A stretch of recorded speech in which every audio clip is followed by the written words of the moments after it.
All right, today we're diving into a really cool Persian myth, the story of Anahita's Sacred Chalice.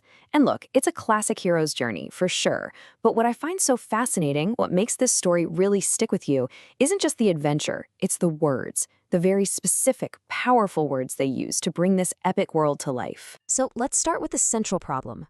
I mean, what a question, right? How do you save a place when its very soul, its lifeblood, has been ripped away?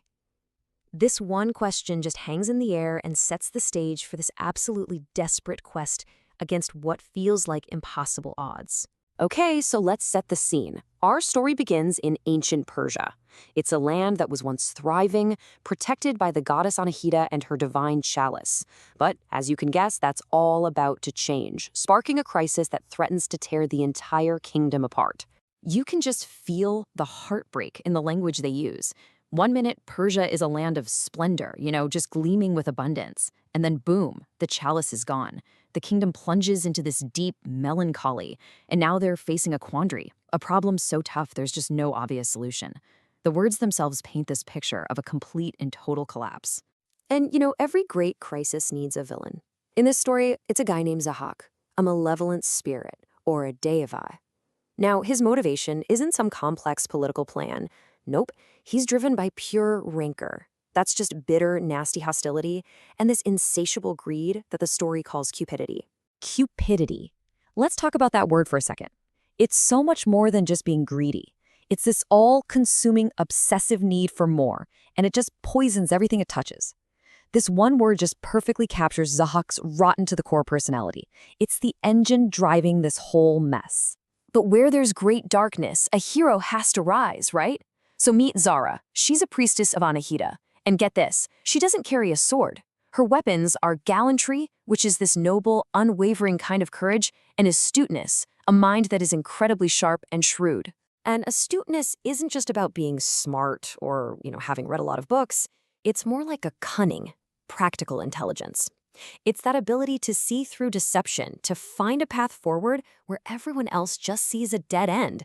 And for Zara, this quality is going to be her absolute best weapon against all of Zahak's schemes. So her land is dying. She's up against this truly terrible enemy.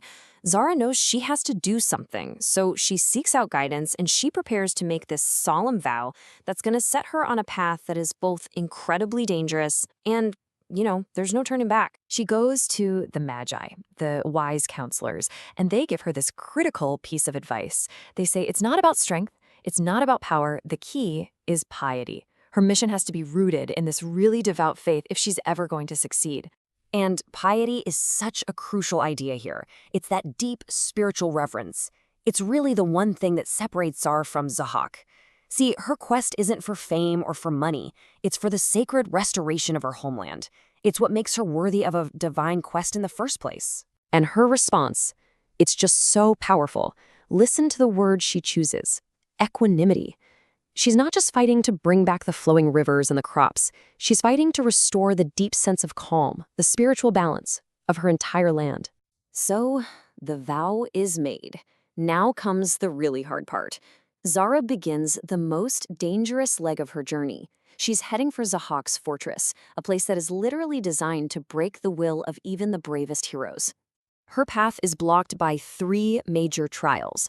First, she has to get through the fortress's traps, which are described as insidious, sneaky and treacherous. To get past them, her cleverness, her astuteness isn't quite enough. She's going to need perspicacity. So what's perspicacity? Think of it as this incredibly keen insight, the power to see things with absolute clarity. If astuteness is about making a clever plan, perspicacity is that sharp, in-the-moment awareness that lets her spot the hidden trapdoor or the poison dart right before it's too late. Now, for her second trial, Zahak himself shows up. But he doesn't challenge her to a fight. Oh no, he's much more cunning than that. He tries to tempt her with the poison of affluence, unimaginable wealth, if she'll just give up and walk away. But Zara's response is just perfect. She sees right through him, and she calls him out on his vain glory, his boastful, totally empty pride. This isn't just her saying no, it's a demonstration of her unwavering resolve, her sheer tenacity. And that right there, that's tenacity in action. It's not just being stubborn, it's a persistent, deep-down determination. It's that inner fire that keeps her locked on her true purpose, making her totally immune to Zahak's sparkly distractions. For her final trial, she finds the chalice, but it's guarded by a mythical creature, a simurgh. And you'd think, okay, here comes the big fight scene, right? But nope, she doesn't fight it. Instead, she wins it over through her rectitude, her profound moral integrity, her honesty, her pure heart. That's what appeases the guardian when brute force would have absolutely failed. And just like that, she's passed the trials. Zara finally has the chalice in her hands. This is it. This is the turning point. The moment all of Persia has been holding its breath for. The effect is immediate, and it is magical. The luster, or the soft glow, of the chalice returns, and with it, the secret waters start to flow again. The land heals, and that sense of abundance comes rushing back. All because one hero's piety and tenacity were just stronger than a tyrant's greed. To top it all off, the goddess Anahita herself appears to bless Zara, and the words she uses, they bring the whole story full circle. She specifically praises Zara's gallantry and perspicacity, the very virtues that allowed her to bring back the land's equanimity. It's beautiful. So what's the big takeaway here? Yeah, it's a fantastic story, but it's the words they use that give it such precision, such depth. They aren't just descriptive flair, they're the actual building blocks of the story's entire moral universe. I mean, look at this. You can see the story's whole moral conflict laid out in just a few words. On one side, you've got heroic virtues like piety and rectitude. On the other, the villain's vices, cupidity, vainglory.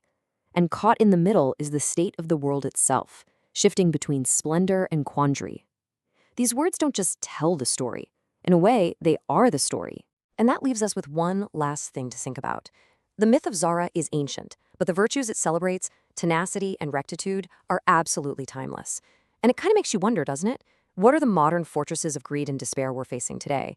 And do we have the right words, and maybe more importantly, the right virtues to overcome them?